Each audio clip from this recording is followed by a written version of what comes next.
Here is a question for all of you. How long have you been sitting today? An hour? 2 hours? Maybe you rolled out of bed few steps to kitchen to grab breakfast, sat at the dining table and drove to work, sat at your desk for work. Lunchtime, so grabbed lunch and ate it while sitting. Came home, sat on the couch, and now here you are, watching this. That could easily be 10, 12, even 14 hours of sitting in a single day. And here's the thing, you might exercise. You might even go to the gym. But research is now showing that an hour of working out cannot undo what 10 hours of sitting does to your body. That's not a scare tactic. That's just biology catching up with modern life. Welcome to the Ojas Theory.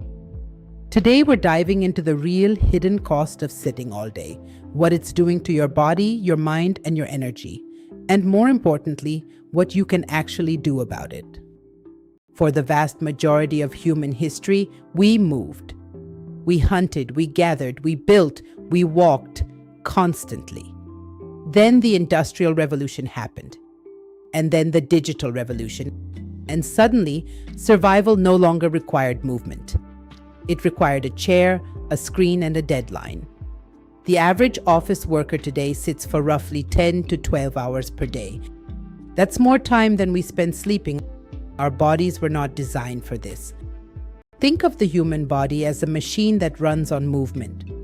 When it moves, blood circulates, muscles fire, hormones regulate, the lymphatic system flushes out waste. When it stops moving, everything slows down, and not in a relaxing way. In Ayurvedic thought, at the heart of the Ojas framework, Ojas is your vital life essence. It's the refined output of everything you consume and experience. And one of the fastest ways to deplete your Ojas is stagnation. Lack of movement causes what Ayurveda calls an accumulation of ama, unprocessed toxins that cloud the body and the mind. Modern science and ancient wisdom are telling us the exact same thing. Sitting is slowly draining you. Let's break down what's happening physiologically, because when you understand the why, the motivation to change becomes real. 1. Your metabolism hits the brakes. The moment you sit down, the electrical activity in your leg muscles shuts off. Your calorie burning rate drops to about 1 calorie per minute, barely above resting. The enzyme called lipoprotein lipase, which breaks down fat in your blood, drops by up to 90%. That means fat that could be used for energy starts getting stored instead. 2. Your blood sugar spikes and stays high. Sitting for just 30 minutes after a meal significantly blunts your body's ability to regulate blood sugar. Over time, this chronically elevated blood sugar is a direct pathway toward insulin resistance and eventually type 2 diabetes. 3. Your cardiovascular system weakens. Blood naturally pools in your legs when you're sedentary. Your heart has to work harder to pump against gravity, and circulation to the extremities decreases. Studies show that people who sit for more than 8 hours a day have a 147% higher risk of cardiovascular disease compared to those who sit less. 4. Your spine and posture suffers.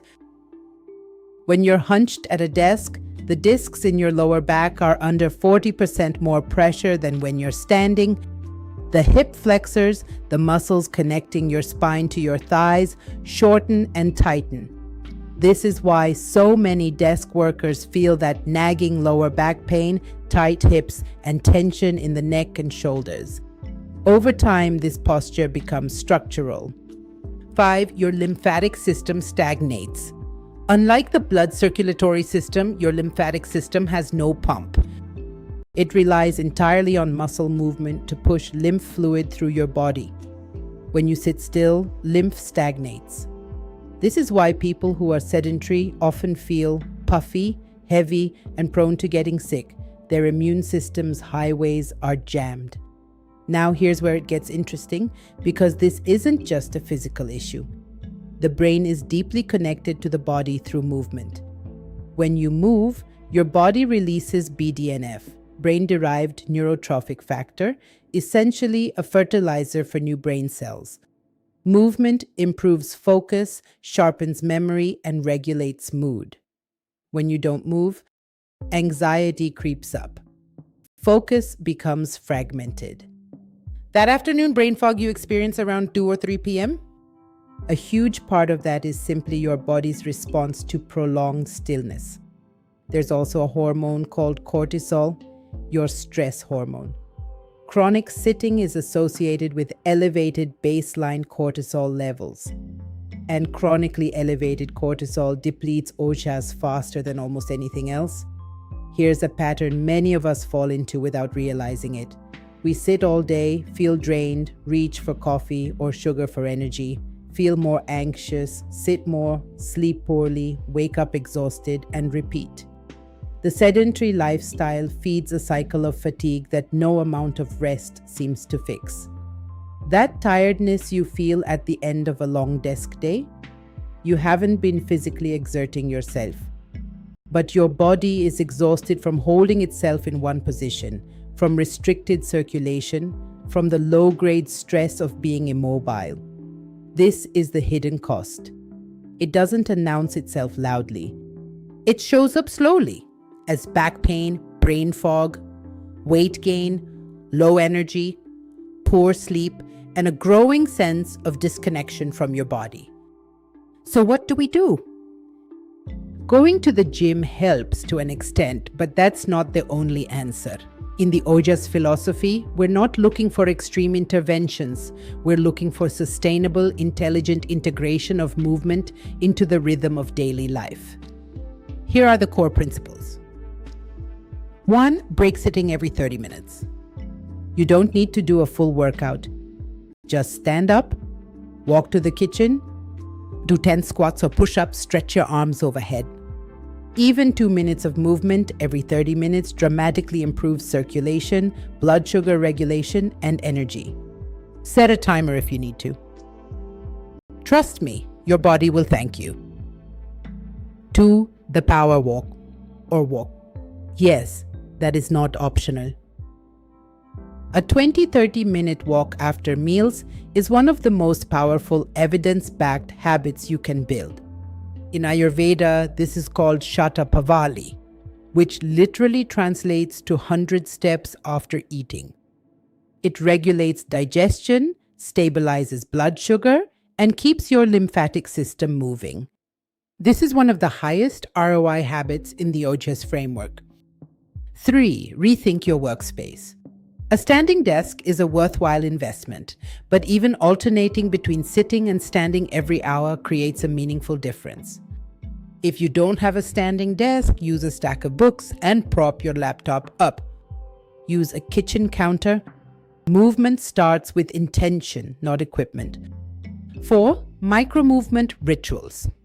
Throughout your day, build in small rituals, a few minutes of stretching in the morning, shoulder rolls between calls, a squat every time you pick something up. These micro movements compound. They keep your muscles engaged, your energy stable, and your nervous system regulated. 5. Evening unwind consciously. After a day of sitting, your body needs active recovery, not more sitting in front of a screen. A short yoga session, a slow walk, legs up the wall pose for 10 minutes. These practices restore circulation and signal to the nervous system that it's time to shift from stress to restoration. This directly supports Ojas building through better sleep. Here's the truth. We live in a world that has made sitting the default. And fighting that requires a small but consistent act of rebellion every single day. Not a dramatic overhaul, not a perfect fitness routine, just the conscious choice to move a little more than you did yesterday, to stand up when you've been sitting too long, to take the walk, to stretch before bed. Ojas is built in the small moments, not just in the big ones. your energy, your clarity, your physical vitality, they are not fixed. They are responsive. And your body is waiting for you to give it the one thing it was designed for: movement. Start today. I am going to make a promise to myself. How about you? If this episode added value to your understanding of physical wellness, share it with someone who needs to hear it.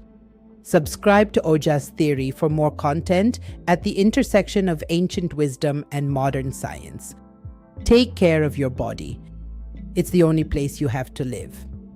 See you in the next video. Until then, move well, live well.